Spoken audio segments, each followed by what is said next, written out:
జ్ఞానానందమయం దేవం నిర్మలస్ఫటికాకృతిం ఆధారం సర్వవిద్యానాం హయగ్రీవముపాస్మహే. అజ్ఞానతిమిరాంధస్య జ్ఞానాంజనశలాకయా చక్షురున్మీలితం యేన తస్మై శ్రీగురవే నమః. మనకి పద్యభాగంలో ఉన్నటువంటి సూక్తిరత్నాన్ని అనేటువంటి పాఠ్యభాగాన్ని మనం చెప్పుకుందాం. ఈ సూక్తిరత్నాన్ని, ఉక్తి మంచిగా చెప్పబడినటువంటిది, రత్నాన్ని రత్నముల వంటి మాట, అంతటి విలువైనటువంటి మాటలు కలిగినటువంటి ఈ పాఠ్యభాగాన్ని మనం చెప్పుకుందాం. ఈ ముందుగా కవి పరిచయం. సంస్కృత సాహిత్యే నీతి గ్రంథానాం సుమహత్ స్థానం వర్తతే. సంస్కృత సాహిత్యంలో నీతి గ్రంథానికి గొప్పదైనటువంటి స్థానం ఉన్నది. నీతి శాస్త్ర గ్రంథాః బహవః విరచితాః సంతి. అలాగే సంస్కృత సాహిత్యంలో నీతి శాస్త్రాలను తెలిపేటువంటి గ్రంథాలు చాలా వ్రాయబడ్డాయి. కావ్య పురాణ ఇతిహాసేషు ప్రసంగానుగుణం తత్తత్ సందర్భేషు నీతి బోధనం కృతం. అలాగే కావ్యాలలో, పురాణాలలో, నాటకాలలో, ఇతిహాసాలలో ప్రసంగవశాన అనేకమైనటువంటి నీతి శ్లోకాలు చెప్పబడి ఉన్నాయి. మానవీయ మనసః సదాలోచనాభ్యాసనం విద్యార్థినాం లోచనాభ్యాసనం బోధనం కర్తవ్య నిర్దేశనం చ నీతేః ముఖ్యం లక్షణం.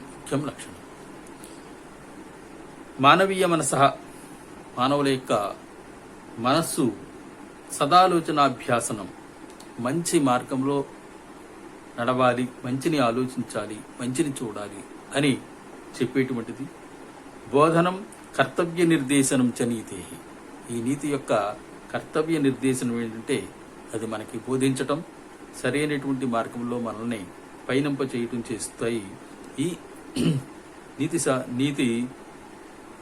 నీతి శాస్త్రం యొక్క లక్షణం. సంస్కృత సాహిత్యే తత్ర తత్ర తైః కవిభిః ప్రసంగవశాత్ కృతం తన్నీతి బోధనం ఆధునిక కళాశాల విద్యార్థినాం వ్యక్తిత్వ వికాసాయ, ఆత్మ విశ్వాసవర్ధనాయ,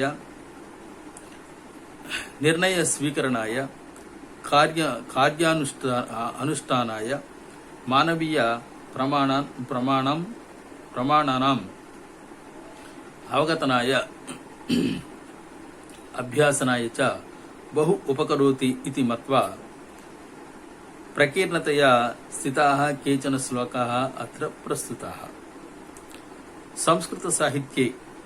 సంస్కృత సాహిత్యమునందు తత్ర తత్ర అక్కడక్కడ తైః కవిభిః ఆయా కవుల చేత ప్రసంగవశాత్తు సందర్భానుసారము కృతం చేసినటువంటి తత్తత్ నీతి బోధనం, ఆయా నీతి బోధనం ఏదైతే ఉన్నదో అది ఆధునిక కళాశాల విద్యార్థినాం, ఆధునిక కాలంలో ఉన్నటువంటి కళాశాల విద్యార్థినాం, కళాశాలలో చదివేటువంటి విద్యార్థుల యొక్క వ్యక్తిత్వ వికాసాయ, వారి యొక్క వ్యక్తిత్వ వికాసాన్ని పెంపొందించడానికి, ఆత్మవిశ్వాస వర్ధనాయ, ఆత్మవిశ్వాసాన్ని పెంపొందించడానికి, నిర్ణయ స్వీకరణాయ, ఏదైనా సమస్య వచ్చినప్పుడు ఎటువంటి నిర్ణయాన్ని తీసుకోవాలి అనేటువంటి విషయాలను మనకి బోధించడానికి, కార్యానుష్ఠానాయ, సరి అయినటువంటి కార్యమునందు మనల్ని ప్రవేశపెట్టడానికి, మానవీయ ప్రమాణానాం అవగమనాయ, మానవీయ విలువలు ఏవైతే ఉన్నాయో అవి తెలుసుకోవటానికి, అభ్యాసనాయ చ, వాటిని తెలుసుకుని మనం ఆచరించడానికి కూడా బహు ఉపకరోతి ఇది మత్వ, బాగా ఉపకరిస్తాయి అని అనుకున్నటువంటి వారై ప్రకీర్ణతయా స్థితాః కాచన శ్లోకాః అత్ర ప్రస్తుతాః. ఈ విధంగా మనకి ఈ శ్లోకాలు ఉపయోగపడతాయి. సూక్తిరత్నాలు అనే భావనతోటి మనకి కొన్ని శ్లోకాలు ఇక్కడ పాఠ్యభాగంగా ఇవ్వబడ్డాయి. విద్యార్థినః తాన్ ఏతాన్ శ్లోకాన్ పఠిత్వా అవగత్య చ దేశకాల పాత్రాదేః ఔచిత్యం జానీయురితి ఆశాస్మ్యహే. విద్యార్థినః విద్యార్థులు తాన్ ఏతాన్ శ్లోకాన్ పఠిత్వా ఈ మనకి ఇచ్చినటువంటి ఈ సూక్తిరత్నాల్లో ఉన్నటువంటి పాఠ్యభాగంలో ఉన్నటువంటి శ్లోకాలు ఏవైతే ఉన్నాయో వాటిని చక్కగా పఠించి అవగమ్య లోతుగా పరిశీలించి దాన్ని తెలుసుకున్నటువంటి వారై దేశకాల పాత్రాదేహి ప్రదేశము, కాలము, పాత్రత్వం వీటిలో ఔచిత్యం జానీయరీతి వీటి యొక్క ఔచిత్యాన్ని తెలుసుకుంటారని ఆశాస్మహే మేము ఆశిస్తున్నాము అని సంపాదక వర్గం మనకి కవి పరిచయాన్ని చెబుతున్నది. సూచన, ఇందులో చిన్న సూచన ఉన్నది. అత్ర నక్షత్ర చిహ్నితాః ప్రతిపదార్థ భావం బోధకపూర్వకం కంఠస్థీకరణీయః.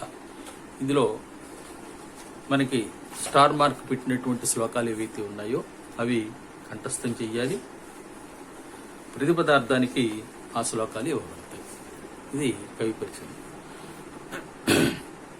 ముఖ్యంగా ఈ సూక్తి రత్నాలు కానివ్వండి, చాణక్య నీతి శాస్త్రం కానివ్వండి, విద్యార్థులకు ఎందుకు ఇటువంటి పాఠాలు పెడతారు అని అంటే ఈ వయసులో ఉన్నటువంటి విద్యార్థులు 10th క్లాస్ అయిపోయి అలా డిగ్రీకి మధ్యలో ఉన్నటువంటి ఈ ఇంటర్మీడియట్ మధ్యలో ఉన్నటువంటి ఈ 2 సంవత్సరాల వయసు ఏదైతే ఉన్నదో ఆ వయసు చాలా చంచలమైనటువంటిదిగా ఉంటుంది. సరైనటువంటి నిర్ణయం తీసుకోలేము. అలాగే ఎక్కడ ఏ విధంగా ప్రవర్తించాలో మనకి తెలియదు. వీటి వల్ల ఈ సూక్తిరత్నాన్ని, చాణక్య నీతి శాస్త్రం ఇట్లాంటి మంచి మాటలు ఏవైతే ఉన్నాయో వాటిని చదవటం వల్ల విద్యార్థుల యొక్క వ్యక్తిత్వ వికాసం పెరుగుతుంది, మానసిక ధైర్యం పెరుగుతుంది, ఎక్కడ ఎలా మాట్లాడాలో తెలుపుతుంది, సరి అయినటువంటి నిర్ణయం తీసుకునేటువంటి అధికారం మనకు కలుగజేస్తుంది. ఎప్పుడు కలుగజేస్తుంది? శ్లోకం చదివాము, పరీక్షలో రాశాము, మార్కులు వచ్చాయి, వదిలేశామని కాకుండా వాటిని సరైనటువంటి అవగాహనతో మనసుకు పట్టే విధంగా వాటిని చదివి మనం అవగాహన చేసుకున్నట్లయితే మనకి భవిష్యత్తులో ఈ లోకంలో మనం ఎక్కడికి వెళ్ళినా విజయాన్ని సాధించడానికి ఇవి ఎంతో ఉపయోగపడతాయి. దీంట్లో నక్షత్ర మార్కు ఉన్నటువంటి శ్లోకాలు ప్రతిపదార్థాలుగా ఇవ్వబడతాయి. ప్రతిపదార్థాలు రాసేటప్పుడు మనం జాగ్రత్తగా రాయాలి అని చెప్పి మనం చెప్పుకున్నాం చాణక్య నీతి శాస్త్రం చదివేటప్పుడు. ఈ పాఠ్యభాగం నుండి ప్రతిపదార్థ శ్లోకాలు 6 మార్కులకు ప్రతిపదార్థ శ్లోకం, 2 మార్కులు ప్రశ్నలు, 1 మార్కు ప్రశ్నలు దీంట్లో నుంచి వస్తాయి. మనం ప్రతిపదార్థం రాసేటప్పుడు చక్కగా మొదటిగా కవి పరిచయం, పదవి భాగం, అన్వయక్రమం, ప్రతి పదానికి అర్థం రాయడం, ప్రతిపదార్థం, భావం. ఇందులో విశేషంగా ఏదైనా మనకి వ్యాకరణాంశం అని స్పృశిస్తే ఆ వ్యాకరణాంశాలు మనం వ్రాయవలసి ఉంటుంది.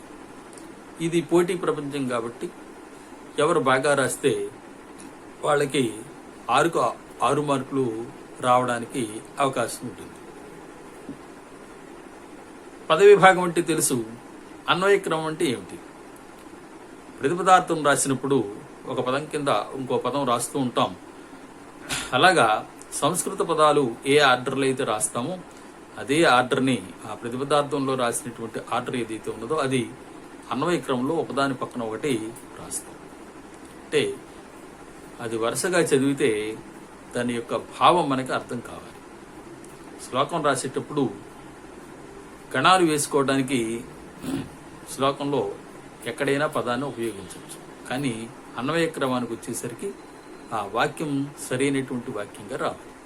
ఇది అన్వయ క్రమం.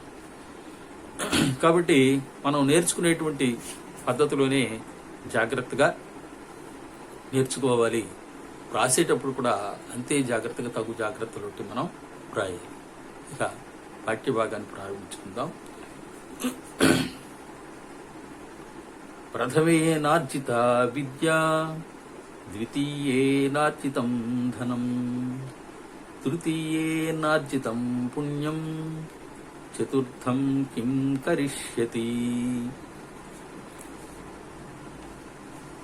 ప్రథమేనార్జిత విద్యా ద్వితీయేనార్జితం ధనం తృతీయేనార్జితం పుణ్యం చతుర్థం కిం కరిష్యతి. చతుర్థే కిం కరిష్యతి. పదవిభాగం. ఈ శ్లోకం నక్షత్ర మార్క్ అంటే స్టార్ మార్క్ కలిగి ఉన్నది కాబట్టి ఈ మొదటి శ్లోకమే మనకి ప్రతిపదార్థానికి ఇవ్వడానికి అవకాశం ఉంది. ప్రథమే నా ప్లస్ అర్జిత నార్జిత విద్యా, ద్వితీయే నా ప్లస్ అర్జితం నార్జితం ధనం, తృతీయే నా ప్లస్ అర్జితం నార్జితం పుణ్యం, తృతీయే చతుర్థే కిం కరిష్యతి.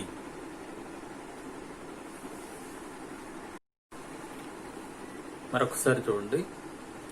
ప్రథమే నా ప్లస్ అర్జిత నార్జిత విద్యా, ద్వితీయే నా ప్లస్ అర్జితం నార్జితం ధనం, తృతీయే నా ప్లస్ అర్జితం నార్జితం పుణ్యం, చతుర్థే కిం కరిష్యతి. ఒక చక్కటి శ్లోకాన్ని మనకు అందించారు. దీంట్లో మంచి విషయం, జీవితాన్ని 4 భాగాలు చేస్తే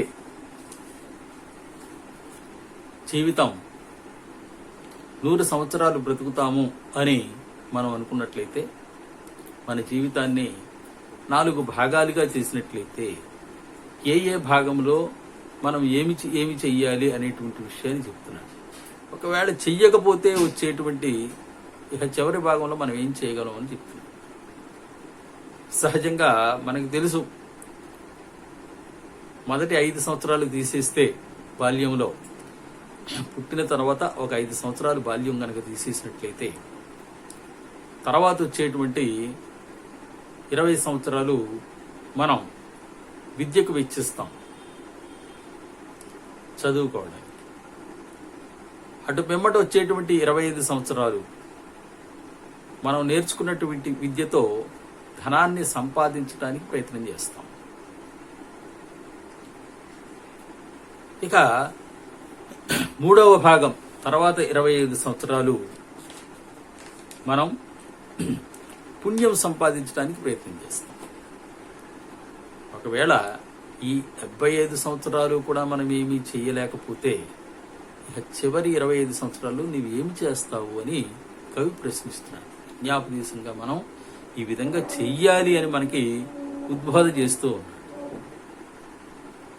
బాల్యంలో విద్యను అభ్యసించటం, యవ్వనంలో ధనాన్ని సంపాదించటం, మరి వృద్ధాప్యంలో పుణ్యాన్ని సంపాదించటం, చివరిలో మోక్షాన్ని సంపాదించడానికి ప్రయత్నం చెయ్యాలి అని ఈ కవి మనకి అన్యాపదేశంగా కవి ఉపదేశాన్ని చేస్తున్నాడు.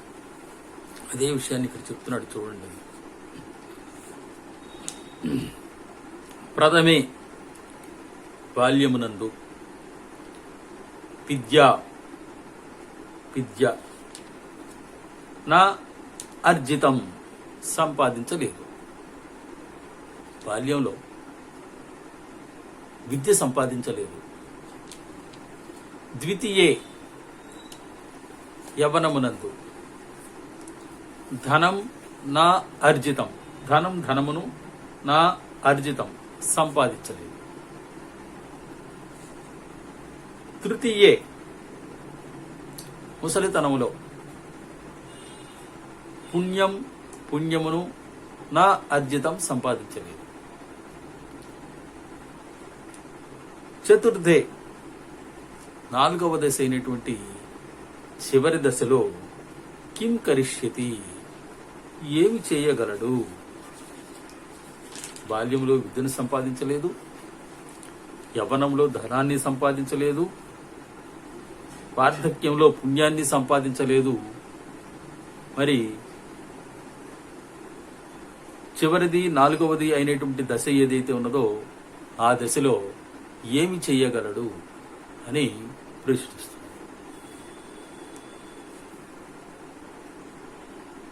ఎవరైనా ఆధ్యాత్మిక విషయాన్ని కానీ ఒక పుణ్యం విషయం కానీ మనకి చెబుతూ ఉంటే సహజంగా మనం కొట్టిపేరేస్తాం. ఈ వయసులో ఏంటండి ఆధ్యాత్మికం, ఈ వయసులో ఏంటండి పుణ్యాలు ఆచరించటం అని.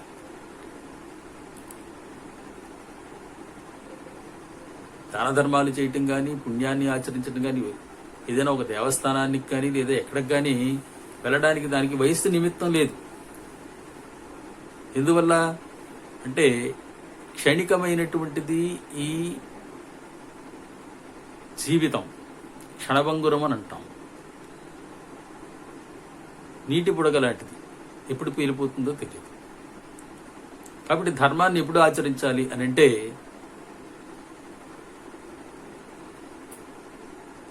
ఇప్పుడు చనిపోతాము అనుకుని మనం ధర్మాన్ని ఆచరించాలని పెద్దవాళ్ళు చెప్తూ ఉంటారు.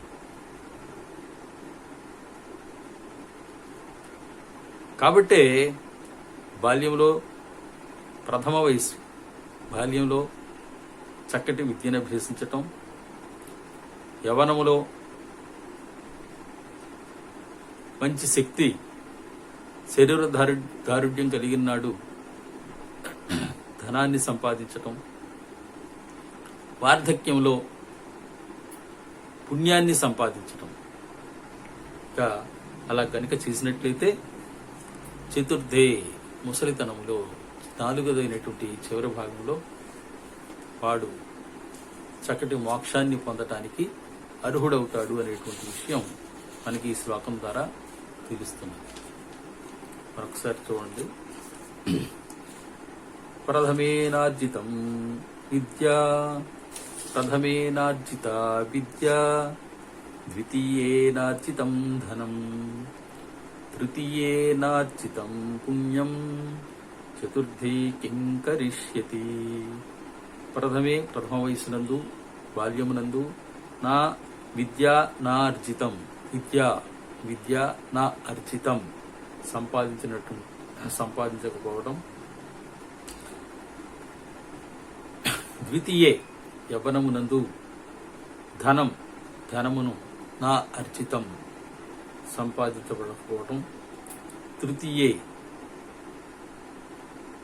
వార్ధక్యమునందు పుణ్యం నా అర్జితం, పుణ్యమును సంపాదించకపోవటం కనుక ఉన్నట్లయితే చతుర్థే 4వదనేటువంటి చివరి దశలో కిం కరిష్యతి, ఏమి చేయగలడు. చక్కగా నేర్చుకోండి. ఇక 2వ శ్లోకం. పరమేకో గుణీ పుత్రః నచ మూర్ఖసతైరపి ఏకశ్చంద్రస్తమో హంతి నచ తారాః సహస్రశః. పరమేకో గుణీ పుత్రః నచ మూర్ఖసతైరపి ఏకశ్చంద్రస్తమో హంతి నచ తారాః సహస్రశః. పదవి భాగండి. వరం ఏకః వరమేకః గుణీపుత్రః నా చ మూర్ఖః శతైః ప్లసపి శతైరపి ఏకః చంద్రః తమః హంతి నా చ తారాః సహస్రశః.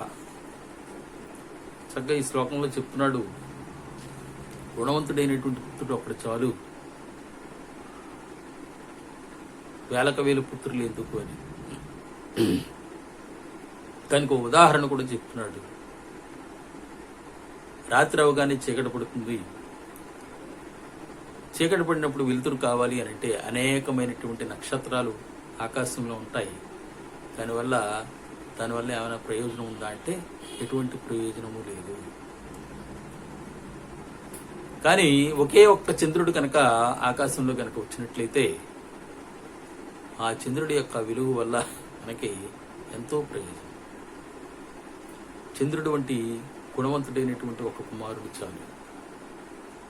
వెలుగునివ్వనటువంటి నక్షత్రాల వంటి కుమారుడు వేలకు వేలున్న ప్రయోజనం ఏమున్నది అని కేవలం అంటే మనం ఎలా ఉండాలి అని అంటే మన వంశానికి పేరు తెచ్చేటట్టుగా గుణవంతులమై మనం ఉండాలి. సత్ప్రవర్తనతో ఉంటూ మన ప్రవర్తన వల్ల మన తల్లిదండ్రులకి, మన వంశానికి, మన గ్రామానికి, మన రాష్ట్రానికి, మన దేశానికి మంచి పేరు ప్రతిష్టలు తీసుకొచ్చేటువంటి విధంగా ఉండాలి. అటువంటి వాడు ఒక్కడున్నా చాలు అని కవి మనకి నీతిని ఉద్బోధ చేస్తుంది. వరమేకో గుణీపుత్ర, గుణీపుత్ర గుణవంతుడైనటువంటి కుమారుడు, ఏకహ వరం ఒక్కడున్నా మనకి అది గొప్ప వరము లాంటిది. మూర్ఖసతై పుత్ర నచ్చ, మూఢులైనటువంటి పుత్ర శతై, 9 పుత్రులున్నా దానివల్ల ఎటువంటి ప్రయోజనము ఉండదు. దానికి ఉదాహరణగా చెప్తున్నాడు.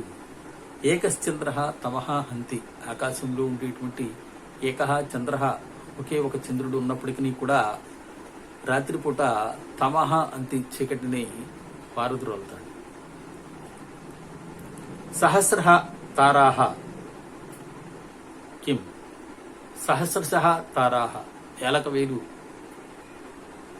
నక్షత్రాలు ఉన్న కిం ప్రయోజనం, వాటి వల్ల ప్రయోజనం ఉన్నది.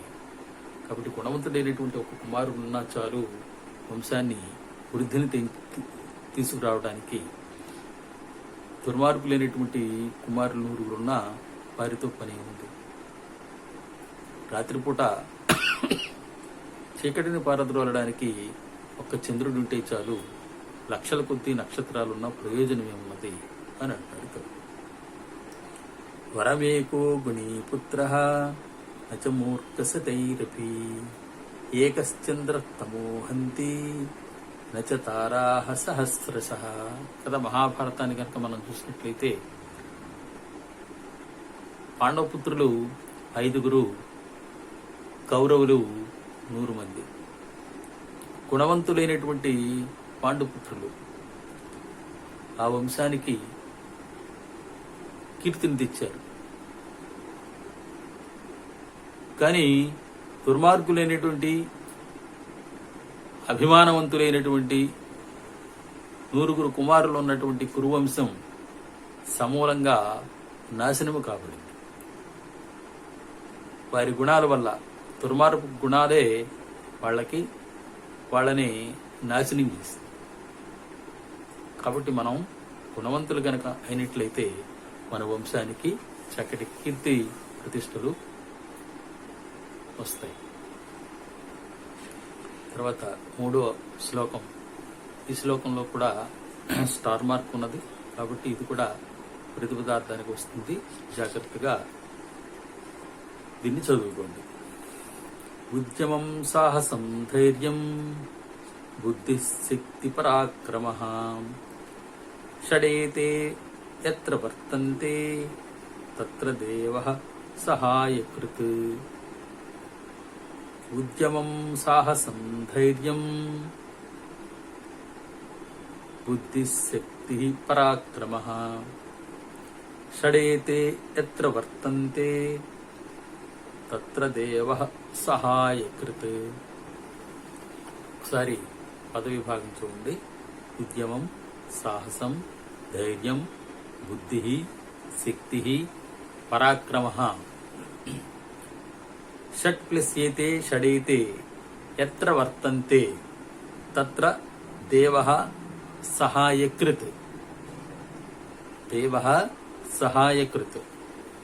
దైవం మనకి ఎప్పుడు సహాయం చేస్తుంది అనంటే, ఇదిగో ఈ పైన చెప్పినటువంటి 6 లక్షణాలు గనక మన దగ్గర ఉన్నట్లయితే భగవంతుడు మనకి సహాయం చేస్తాడు అని చెప్తున్నాడు. అంటే భగవంతుడు ఎల్లప్పుడూ మనకు సహాయం చేస్తాడు. ఎప్పుడంటే మనం కూడా ప్రయత్నం చెయ్యాలి. పరీక్షలో క్వశ్చన్ పేపర్ ఇచ్చిన తర్వాత భగవంతుడా నాకు సహాయం చెయ్యి, నాకు ఈ ప్రశ్నలకు ఆన్సర్లు వచ్చేటట్టు చెయ్యి అని అంటే ఎప్పుడు చేస్తాడా భగవంతుడు? అంతకుముందు మనం ఏమన్నా ప్రయత్నం చేసి ఉన్నట్లయితే ఆ ప్రయత్నానికి భగవంతుడు సహకారం ఇవ్వగలడు. ఎటువంటి ప్రయత్నము చేయకుండా సంవత్సరం అంతా వృధా చేసి సంవత్సరాంతంలో పరీక్ష దగ్గర కూర్చుంటే దేవుడు మాత్రం ఏం చేయగలడు? ఇదిగో ఈ 6 లక్షణాలు చెప్తున్నాడు. ఈ 6 లక్షణాలు ఎవరి దగ్గర అయితే ఉంటాయో భగవంతుడు వాళ్ళకి ఎల్లప్పుడూ సహాయం చేస్తూనే ఉంటాడు. ఏమిటవి అనంటే ఉద్యమం, ప్రయత్నం. మనం చెప్పుకున్నాం, ఉద్యమేన హి సిద్ధ్యంతి కార్యాణి మనోరథై. ఎంత పెద్ద కార్యమైనా గొప్ప కార్యమైనా ఉద్యమం, ప్రయత్నం లేకపోతే అది సిద్ధించదు. కాబట్టి ముందు ప్రయత్నం చెయ్యాలి. ఇక్కడి నుంచి ఊరికి వెళ్ళాలి అనంటే ముందు మనం ఇక్కడి నుంచి లెగాలి, ఆ వెళ్ళేటువంటి ప్రయత్నం చెయ్యాలి. మనం ఇక్కడి నుంచి కదలాలి, ఎక్కడికో వెళ్ళాలి, ఊరికి వెళ్ళాలి అని అనుకుని భగవంతుడా నేను ఇక్కడి నుంచి ఊరికి వెళ్ళాలి, నాకు ఇక్కడ బస్సు తెప్పించు, ట్రైన్ తెప్పించు అని అంటే మన దగ్గరికి రావాలి. మనం మన ప్రయత్నంతో ఇక్కడి నుంచి బయలుదేరి ఆ బస్ స్టాండ్కో రైల్వే స్టేషన్కో వెడితే సకాలంలో అవి రావాలని కోరుకుంటే భగవంతుడు మనకు సహకరిస్తాడు. అసలు ప్రయత్నమే చేయకుండా ఉంటే. కాబట్టి మొదటి లక్షణం ఉద్యమం, ప్రయత్నం అనేటువంటిది కావాలి, గొప్ప ప్రయత్నం. సాహసం, సాహసోపేతంగా ఉండాలి. ఏదైనా కానీ కార్యం చేసేటప్పుడు కానీ నిర్ణయం తీసుకునేటప్పుడు కానీ ఆ సాహసాన్ని, ధైర్యాన్ని మనం ప్రసాదించాలి. ధైర్యం. ఇక మూడవది ధైర్యం. అంటే నిర్భయంగా, ఎటువంటి భీతి లేకుండా నిర్భయంగా ఉండటం. శక్తి, మంచి శక్తి, బల సామర్థ్యాలు కలిగి ఉండటం. పరాక్రమ, పరాక్రమాన్ని కలిగి ఉండటం. ఈ 6 ప్రయత్నము, సాహసము, ధైర్యము, బుద్ధి, శక్తి, పరాక్రమం. షట్ ఏతే షట్, ఈ 6 కూడా ఎత్ర, ఎక్కడ వర్తంతే ఉంటాయో, అంటే ఎవరి దగ్గర అయితే ఈ 6 ఉంటాయో తత్ర, అక్కడ దేవః భగవంతుడు సహాయకృత్, సహాయం చేస్తాడు. 6 ఉండాలి. 6 లేకపోతే భగవంతుడు మనకు సహాయం చేయడు. ఒక రైతు బండి మీద ధాన్యం వేసుకుని ఇంటికి బయలుదేరాడు. బండి చక్రం బురదలో కూరుకుపోయింది. గట్టు మీద కూర్చుని భగవంతుడు వస్తాడు, సహాయం చేస్తాడు అని భగవంతుడిని సహాయం కోసం భగవంతుడిని ప్రార్థిస్తే సహాయం వస్తాడా భగవంతుడు? రాడు. అదే రైతు ప్రయత్నం చేసి ఆ ఎద్దుల్ని వదిలించో, బురదలో కూరుకున్నటువంటి చక్రం కింద ఏదైనా ఎండుగడ్డో వేసి ఆ లాగుతున్నటువంటి ఎద్దులతో పాటు తను కూడా ఆ చక్రాన్ని పట్టుకుని ముందుకి నడిపితే ఆ భగవంతుడు మనలోనూ ఆ ఎద్దుల్లోనూ ప్రవేశించి ఆ శక్తిని మనకిచ్చి దాన్ని బయటికి తీసుకురావడానికి తోడ్పడతాడు. కాబట్టి భగవంతుడు ఎప్పుడు మనకు సహాయం చేస్తాడు అంటే ఈ లక్షణాలు గనక మనకు ఉన్నట్లయితే, మన దగ్గర ఉన్నట్లయితే తప్పనిసరిగా భగవంతుడు మనకి సహాయకారి కాగలడు. అట్లా ఒకసారి చూడండి. ఉద్యమం గొప్ప ప్రయత్నము, సాహసం సాహసము, ధైర్యము ధైర్యము, బుద్ధి బుద్ధి, శక్తి శక్తి, పరాక్రమం పరాక్రమము. ఏతే షట్ ఈ 6 ఎత్ర ఎక్కడ వర్తంతే ఉంటాయో తత్ర అక్కడ దేవతలు లేదా భగవంతుడు సహాయకారి కాగలడు, సహాయము చేయగలడు. చూడండి, గొప్ప ప్రయత్నము, సాహసము, ధైర్యము, బుద్ధి, శక్తి, పరాక్రమము అనేటువంటి 6 గుణాలు ఎక్కడైతే ఉంటాయో అక్కడ భగవంతుడు సహాయకారి కాగలడు అని. కాబట్టి మన ప్రయత్నం మనం చెయ్యాలి. మన ప్రయత్నం చేసిన తర్వాత భగవంతుడిని సహాయం చేయమని అడగాలి. సంవత్సరం అంతా కష్టపడ్డాం, కష్టపడింది ఎక్కడ జ్ఞాపకం రావాలి అని అంటే పరీక్ష హాలులో ప్రశ్నపత్రం ఇచ్చిన తర్వాత కంగారు పడకుండా జాగ్రత్తగా చూసుకుంటూ భగవంతుడిని సాయం వేడుకోవాలి. ఏమని? నేను చదివినటువంటి ప్రశ్నలు ఇవన్నీ నేను చదివాను, కానీ సకాలంలో వీటిని నాకు గుర్తు చేయి అని భగవంతుడిని ప్రార్థించాలి. అప్పుడు భగవంతుడు మనకి అవి జ్ఞాపకం వచ్చేటట్టుగా చేసి చక్కగా మనం పరీక్ష రాసేటువంటి విధంగా మనకి తోడ్పడాలి.